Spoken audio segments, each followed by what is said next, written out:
भारत विश्व की सबसे प्राचीन सभ्यता, जहां हर रंग, हर सुर, हर धड़कन में बसती है संस्कृति, जहां हर राग में इतिहास गूंजता है, हर नृत्य में दर्शन झलकता है और विरासत हमारे जीवन का हिस्सा बन जाती है। IGNCA पेश करता है संस्कृति यात्रा, भारत की मूर्त और अमूर्त धरोहरों का अद्भुत सफर।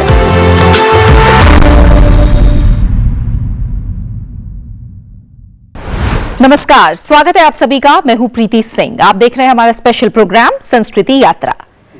आज हम मिलेंगे गुजरात की एक बोटमैन एंड फिशरमैन कम्युनिटी से हमारे पहले सेगमेंट विशेष में। मंगेला नाम की ये कम्युनिटी गुजरात के वलसाड डिस्ट्रिक्ट से लेकर महाराष्ट्र के ग्रेटर बॉम्बे तक के कोस्टल एरियाज में बसती है। मंगेला लोग मंगेली बोलते हैं, जो कि मराठी और गुजराती भाषा का मिक्सचर है। इस समुदाय का जीवन सी, फिशिंग बोट्स और फिशिंग नेट्स के आसपास ही घूमता है। जहां मेल मेंबर्स मछली पकड़ने में बिजी रहते हैं, तो वहीं फीमेल्स फिशिंग नेट्स की क्लीनिंग, रिपेयरिंग और ट्रेडिंग के काम में कंट्रीब्यूट करती हैं। सी और फिशिंग पर इनकी डिपेंडेंस इनकी डे टू डे लाइफ में भी रिफ्लेक्ट होती है। मंगेला लोगों के फेयर्स और festivals, music and dance, food and lifestyle, सब में आपको इनकी प्रोफेशन का इन्फ्लुएंस नजर आएगा। तो आइए इस कल्चरल जर्नी में हमारे साथ जुड़िए और जानिए गुजरात के मंगेला समुदाय की इंटरेस्टिंग और इंस्पायरिंग कहानी फिल्म मंगेलास फ्रॉम गुजरात के माध्यम से।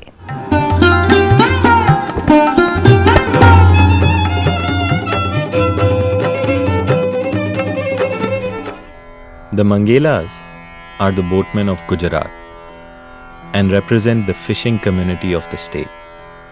These boatmen are mostly situated near the coastal areas of Gujarat and originally came from the neighboring Thane district of Maharashtra. They are also known as Dhivars or Tandel. Along the coastal Gujarat, these Mangelas are mainly situated in about 60 villages spreading from the Survada village in Valsad district up to Maharashtra's Greater Bombay. The term Mangela is said to be derived either from Megh, a fishing net, or from Mangeri of peninsular Gujarat. Fishing in the sea or nearby rivers is the main occupation of these boatmen. And even today, a majority of the community is involved in this work and depends on it to earn their livelihood. Very soon, Gujarat became their home state, and these coastal villages became their dwelling places. The community is mainly a landless one, and very few depend on any other kind of profession except fishing. Though a majority live in temporary hutment-like structures, many of these fishermen have pakka houses built with concrete and cement.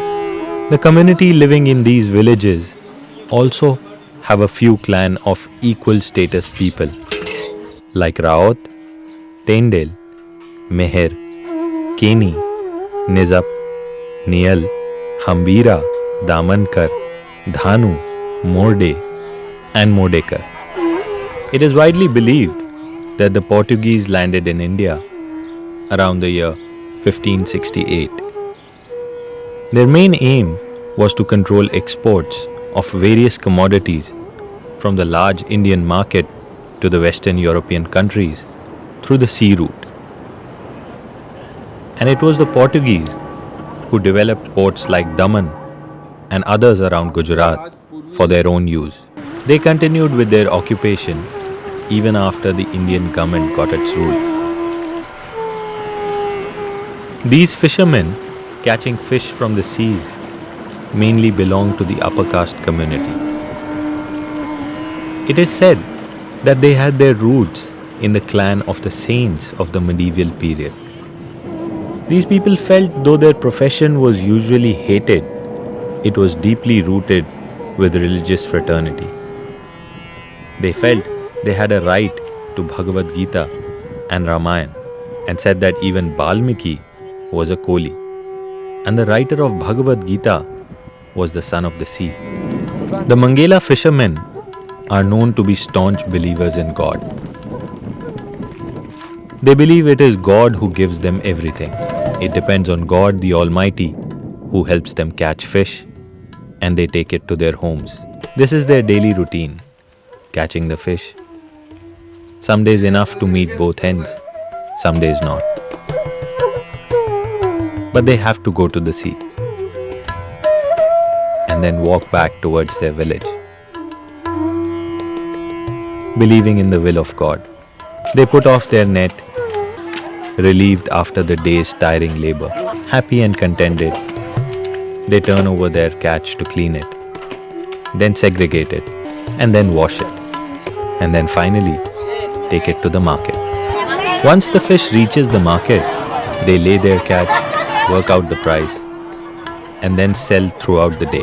The Mangelas say that initially people used to hate them because of the bad smell coming from their bodies and the stink of the fish, and this led to their community's respect diminishing with time. The Mangela profess Shaiv sect of Hinduism. Lord Shiva was worshipped as the chief god before sailing for fishing. Pandhar, Mahalakshmi, Ganeshpur in Maharashtra and Dokot in Gujarat were the holy centers being visited by the Mangela. The uncertainty in the fishing profession is immense because it is dependent totally on the elements and the uncertain weather. God and the temple provides a definite solace in times of despair. The Mangelas proceed collectively towards the temple to offer their prayers and take blessings for a prosperous and peaceful life. The community utilized the services of a fixed Brahman priest for the performance of rituals. The Mangela believed in magic and superstition to seek solace from diseases. They observed fast on Devasuthi Ekadashi in the Ashad month every year, besides celebrating other Hindu festivals in accordance with the tradition. But almost all of them have now given up most superstitions and started believing in universal brotherhood under the impact of Shraddhai Parivar of Sri Pandurang Shastri. The Mangela community is non-vegetarian in its food habits. Fish and eggs, or chicken or meat, are the most common non-vegetarian stuff consumed, along with rice, wheat, and jowar. Tur is the pulse that is commonly used. Lunch is cooked by the women of the house and is packed and taken to the sea for the man waiting for the water to come back so that they can go for fishing. But they never know when they will come back. If they get a good catch, they come back the next morning. Otherwise, they have to stay in the dangerous waters of the sea for a couple of days. The Mangela season of fishing ranges from August to May end every year. Almost 10 months, with June and July being the lean period, which is used for resting, preparation, and repairs of boats. When the wait for water to come back is over, preparation is done, and the men get ready to go into the sea again. The women keep worrying and waiting for the fishermen husbands, dealing with the storms and high tide waves of the sea. Though nowadays, they do know how to deal with these storms, with new gadgets and varied kinds of instruments available in the modern period of technical expertise. But even then, fishing is no easy job. It involves a lot of physical labor, endurance, and perseverance. In short, it is sheer hard work. The Mangelas, for some reason, also believe that their forefathers, using the old methods of fishing, worked in their own way and used to get much better catch. Their knowledge has been passed on from generation to generation. For this fisherman couple, holding the net in the water without bamboo sticks, and then taking out the net with the catch from inside the seawater, it could involve any amount of time inside the sea. One of the traditional methods of catching the fish. This is the door net, 32 feet long, which is taken out of the boat after the fishing process is over. A single person is not able to carry or wind it up. A group of people, collectively. So these fishermen started using these wooden carts called lorries to transport fish from one place to another. For carrying the dry and wet fish on it, which are segregated and dried later. Dried bombbills are long and thin in shape, while some species of fish are dried by spreading on the floor in the open space. There are some others which are spread on bamboo sticks, carefully hanging them one by one and then collecting them after drying. The bombbill fish are dried by hanging them on these bamboo sticks, and they are almost always also salted, which fastens up the drying process. Women folk take the responsibility of segregating, cleaning and drying the fish, and then later on taking it to the market. The hard labor and effort put in by the women is no less than the man going into the sea and catching the fish. The poverty-stricken, fearful women keep performing their duty of selling in the market far away from their homes. Their financial condition notwithstanding, these women working in groups is a very common sight on the seashores of Gujarat. Apart from performing their duty as saleswomen, they also take care of their houses and their families with equal ease. At the same time, keeping their values intact. Though equal partners in individual and professional lives, these fisherwomen owe much more maturity and responsibility than their counterparts in every aspect of living and loving the sea life. These people are truly God's chosen ones. In spite of all this, the Mangela feel that now their profession is not going well. Their boats have been abandoned, their business is in very bad shape, fish in the sea are getting extinct, and they now have to go deeper into the sea in search of their catch. But despite all these constraints, the Mangela community seeks a better tomorrow. With overall backward economic status, the fight for a better life is a continuous daily struggle. The Mangela yearn for a positive approach and await a new sunrise, a new day that will bring the community unhindered growth and prosperity. अभी आपने film मंगेलास from Gujarat के जरिए एक ऐसी community की झलक देखी जहां लाइफ में स्ट्रगल के बीच भी ट्रेडिशंस और नॉलेज सिस्टम जीवित है। यही कॉन्टिन्यूटी हमें लेकर आती है अपने अगले सेगमेंट धरोहर की ओर, जहां हम बात करेंगे इंडियन क्लासिकल म्यूजिक की, जिसे जारी रखने में कई स्कूल ऑफ म्यूजिक और उनके डिसिपल्स का वैल्यूएबल कंट्रीब्यूशन है। ऐसी एक क्लासिकल वोकलिस्ट हैं विदुषी सुनंदा शर्मा। हिमाचल प्रदेश में जन्मी सुनंदा के पिता पंडित सुदर्शन शर्मा से संगीत की प्रथम शिक्षा उन्होंने ली और फिर पद्म विभूषण विदुषी गिरिजा देवी से क्लासिकल म्यूजिक की शिक्षा लेकर आज बनारस घराने की म्यूजिक ट्रेडिशंस को आगे बढ़ा रही हैं। बनारस घराने की स्पेशलिटीज जैसे ख्याल, ठुमरी, दादरा, कजरी, चैती जैसी कलाओं को परफेक्शन से गाने वाली विदुषी सुनंदा शर्मा देश विदेश में कई जगहों पर इन्हें परफॉर्म कर चुके हैं। तो आइए अब संगीत का आनंद लेते हैं और सुनते हैं विदुषी सुनंदा शर्मा की सुरीली आवाज में उत्तर भारत में मॉनसून में गाया जाने वाला झूला गीत।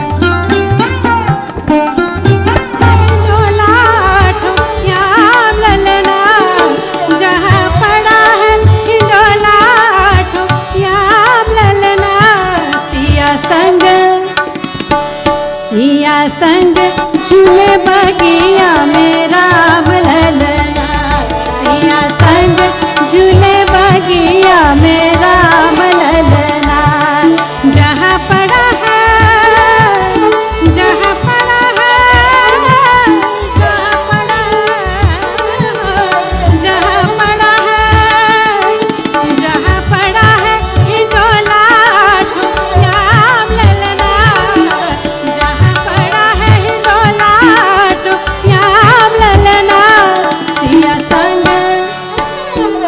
सिया संग झूले बगिया में राम ललना, सिया संग झूले बगिया में राम ललना।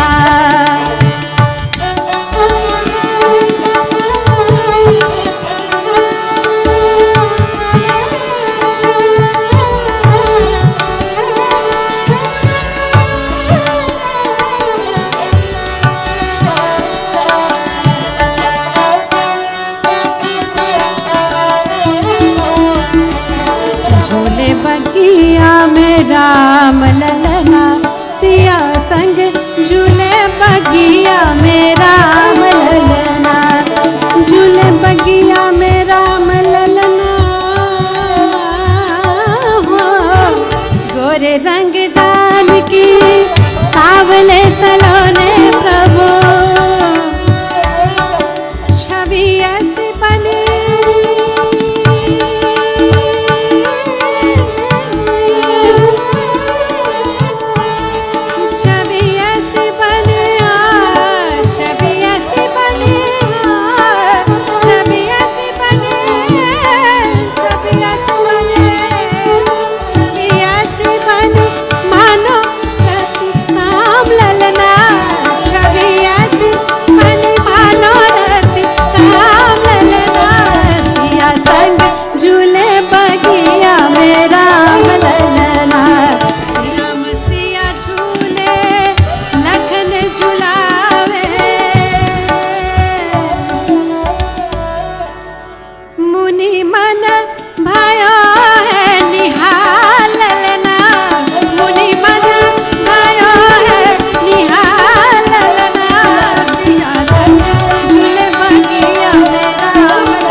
रूप की निकासी पद श्यामदास है, श्यामदास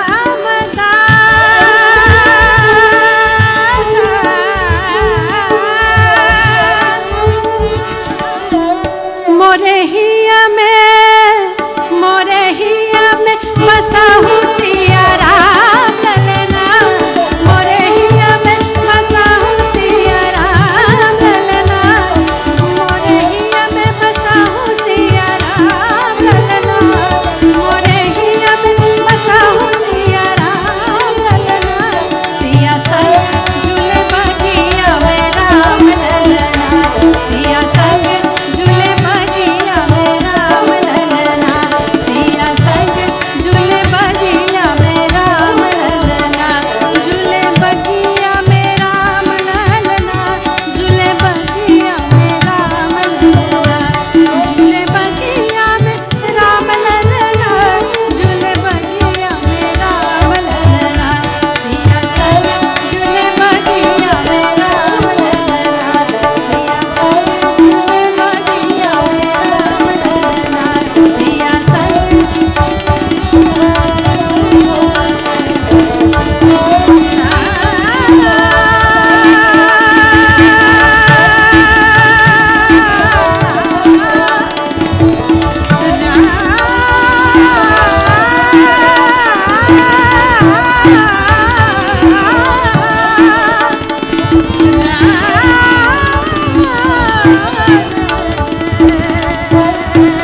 राम ललना, राम ललना, सिया संग झूले बगिया में राम ललना, जहाँ पड़ा है हिलोला राम ललना, जहाँ पड़ा है हिलोला राम ललना, सिया संग झूले बगिया में राम ललना, सिया संग झूले बगिया में राम ललना, हे राम ललना, हे राम ललना, हे राम ललना।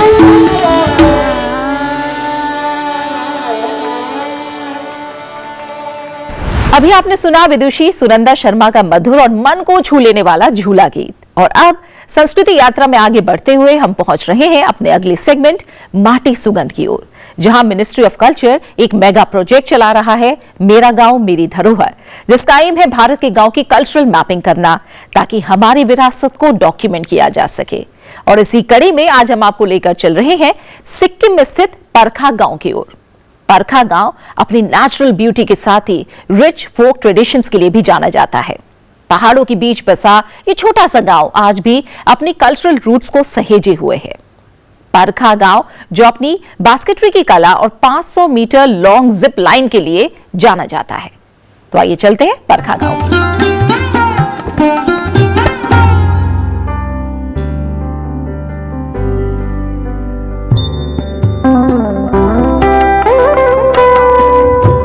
परखा जो अपनी टोकरी बनाने की कला और अपने 500 मीटर लंबी जिप लाइन के लिए काफी प्रसिद्ध है।